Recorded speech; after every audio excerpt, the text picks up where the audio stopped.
Hello students, आज के video lecture में हम मेंस लेवल के कुछ पीवाईक्यू सॉल्व करेंगे, जिसमें से पहला है जो कि आपका मेंस 2025 का क्वेश्चन है। इसमें बोल रहा है कि लेट एफ डिफाइन है 0 to infinity to r be a function which differentiable at all point of its domain satisfy the condition. ठीक है, ये सारी चीजें गिवन है f14 और हमें वैल्यू फाइंड करनी है f2 की, यानी कि हमें पहले फंक्शन चाहिए होगा फिर उसमें 2 पुट करेंगे। और यहाँ पे डेरिवेटिव गिवन है, तो डेरिवेटिव से फंक्शन पे जाना है तो इसको इंटीग्रेट करना पड़ेगा। तो यहाँ पे जब मैं इस टर्म को इस साइड लाऊंगा इसके सॉल्यूशन में, देखो यहाँ पे आपका कुछ इस टाइप का आ जाएगा। अब अगर आप इसको ध्यान से देखोगे तो ये आपका इस टाइप से लिखा है। अब मान लो कि आपका फंक्शन ये है, फर्स्ट फंक्शन है एक्स स्क्वायर, तो first function as it is second का डेरिवेटिव, फिर माइनस पहले का डेरिवेटिव और सेकेंड एज इट इज। अगर यहाँ पे एक्स स्क्वायर की होल स्क्वायर से डिवाइड कर दे तो ये आपका कोसेंट रूल बन जाएगा। यहाँ पे मैंने इस प्रकार से लिख दिया, बोथ साइड हमने x की पावर 4 से डिवाइड कर दिया। तब इसको अगर ध्यान से देखोगे तो ये आपका फॉर्मूला बन गया f x upon x square. इसमें डिनोमिनेटर एज इट इज और न्यूमरेटर का डेरिवेटिव, फिर माइनस डिनोमिनेटर का derivative, numerator as it is और डिनोमिनेटर का स्क्वायर, और इसके बाद इसको इंटीग्रेट कर दिया गया है। तो यहां से आएगा F x upon x square, और x की पावर 4 का जब इंटीग्रेशन करोगे तो ये आपका ऐसे आएगा, इसको आप ऊपर ले जाओगे x की पावर -4 + 1 और डिनोमिनेटर में भी -4 + 1 आएगा। और जब इसको सॉल्व करोगे तो ये इस टाइप से आ जाएगा।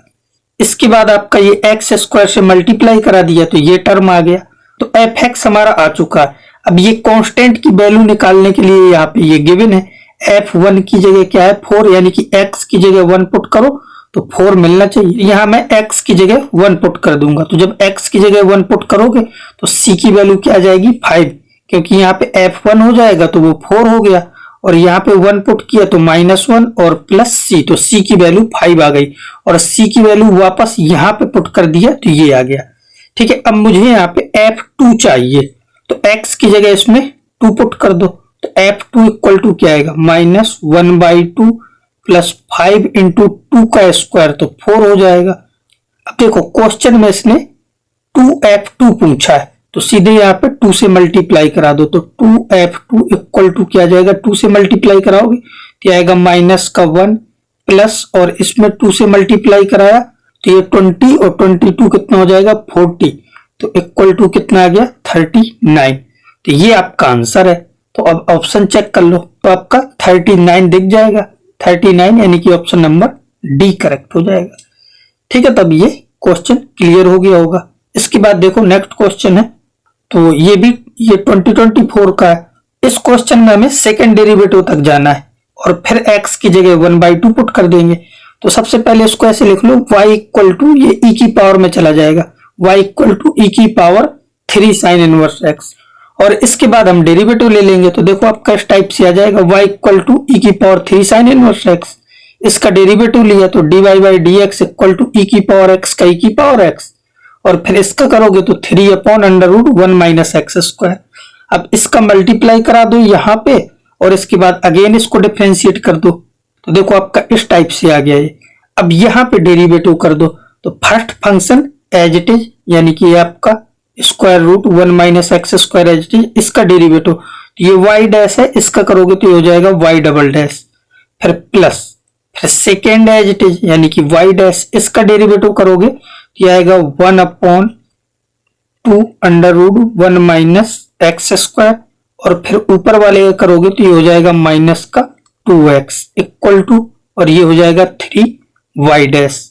ये आपका 2 से 2 कैंसिल हो गया, फिर इसका मल्टीप्लाई कराओगे तो ये टर्म आ गया, यानी कि हमारा 1 - x square y double dash -x y dash equal to 3, और y डैश √1 - x स्क्वायर। इस ये टर्म जो है आपका, ये जो लिखा है इसको ऐसे लिख सकते हो √1 - x square y dash equal to कितना है 3y, तो इसकी जगह मैं 3y पुट करूंगा यहाँ पे, इसकी जगह हमने यहाँ पुट कर दिया 3y, और y की भी वैल्यू पुट कर दो, तो y इक्वल टू क्या है e की पावर 3 sin इनवर्स x, तो यहाँ पे 3 इंटू 3 9 हो जाएगा। फिर y की जगह e की पावर 3 साइन इनवर्स x ये पुट कर दिया और ये बाकी सारी चीजें एज इट इज। और इसके बाद अब x की जगह हमें 1/2 पुट करना है तो आंसर आ जाएगा। x की जगह 1/2 यहां पुट करो तो ये आएगा e की पावर 3 साइन इनवर्स और x की जगह 1/2 क्या जाएगा 9 e की पावर 3 और साइन इनवर्स 1/2 ये होता है आपका π/6। ठीक है, और यहां पे ये कैंसिल कर दो तो ये आ जाएगा 9 e की पावर π/2। बस यही आपका आंसर हो जाएगा। इसके बाद आप ऑप्शन चेक कर लो तो देखो ऑप्शन क्या है इसका 9 e की पावर π/2, तो option number A he correct हो जाएगा। अब ये नेक्स्ट क्वेश्चन है, ये भी आपका मेंस 24 का है। तो देखो इसमें करना क्या है, तो पहले इसके ऑप्शन देख लो। तो इसमें क्या है एफ डबल डैश तक जाना है। सबसे पहले तो इसको 2 बार डिफरेंशिएट करना है हमें, इसमें हमें फर्स्ट सेकंड लगाना पड़ेगा। तो देखो इसका डेरिवेटिव हम कर लेते हैं यहाँ पे। तो जो एफ डैश एक्स होगा वो आपका ऐसे आएगा, पहले इसका डेरिवेटिव कर दो तो ये आएगा 3x² और sign 1/x as it is रहेगा।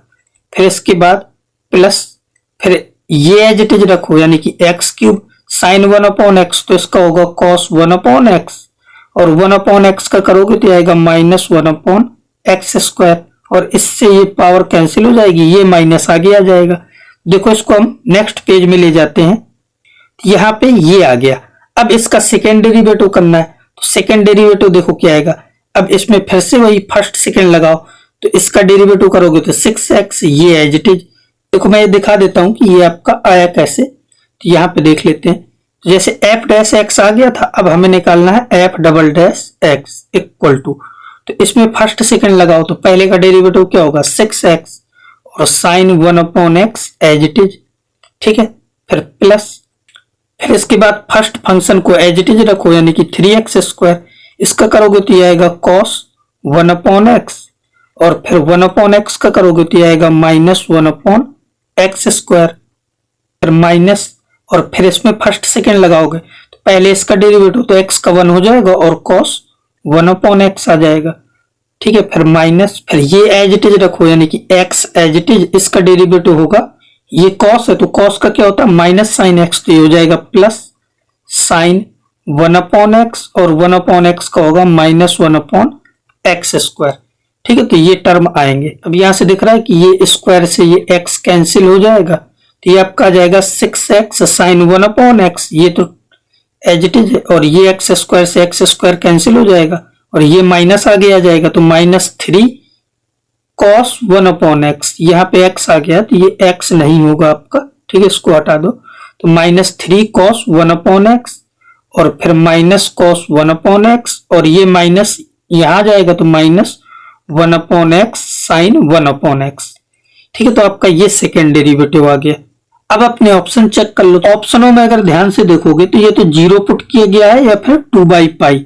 जब 0 पुट करोगे तो 0 और 1 आ रहा है, तो सबसे पहले 0 पुट करके देख लो।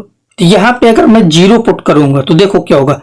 सबसे पहले तो इसमें हम 0 पुट ही नहीं कर सकते क्योंकि डिनोमिनेटर 0 हो जाएगा और डिनोमिनेटर में 0 होगा तो ये अनडिफाइंड हो जाएगा, तो 0 तो छोड़ो, यानी कि आपके 0 वाले ऑप्शन तो गलत हो गए। यानी कि इसमें ये जो पहला और दूसरा ऑप्शन है ये तो बिल्कुल गलत है, ये तो आ ही नहीं सकते। अब सी और डी में से कोई एक करेक्ट होगा, तो इसके लिए 2/π पुट करके देख लो। तो देखो यहाँ पे x की जगह मैं 2/π पुट कर रहा हूं, तो देखो यहाँ से क्या आएगा। जब x की जगह 2/π पुट करोगे तो यहाँ पे क्या हो जाएगा, तो यहाँ पे आपका यहाँ पे आ जाएगा 2/π और ये हो जाएगा π/2 और यहाँ पे 2/π और ये तो आपका नहीं था। ठीक है, तो इसको भी हटा देते हैं, ये आपका टर्म नहीं है। ठीक, यहाँ पे आपका ये ऐसे इनटू लगा है। ठीक है, और यहाँ पे भी यहाँ पे कुछ नहीं है, ये खाली है।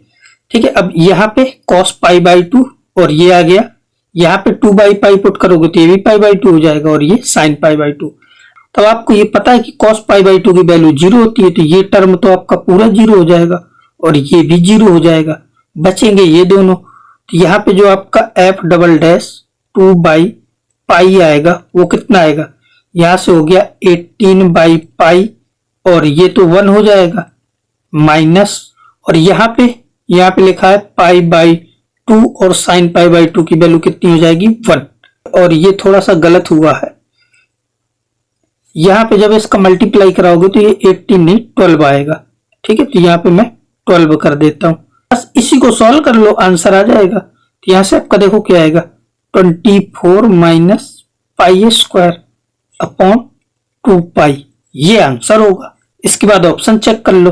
ठीक है, तो 24 माइनस पाई स्क्वायर अपॉन 2 पाई। ठीक है, तो आपका ऑप्शन नंबर सी ही करेक्ट हो जाएगा। ठीक है, क्योंकि यही आंसर आया है 24 माइनस पाई स्क्वायर अपॉन 2 पाई। ठीक है, तो ये क्वेश्चन भी क्लियर हो गया होगा।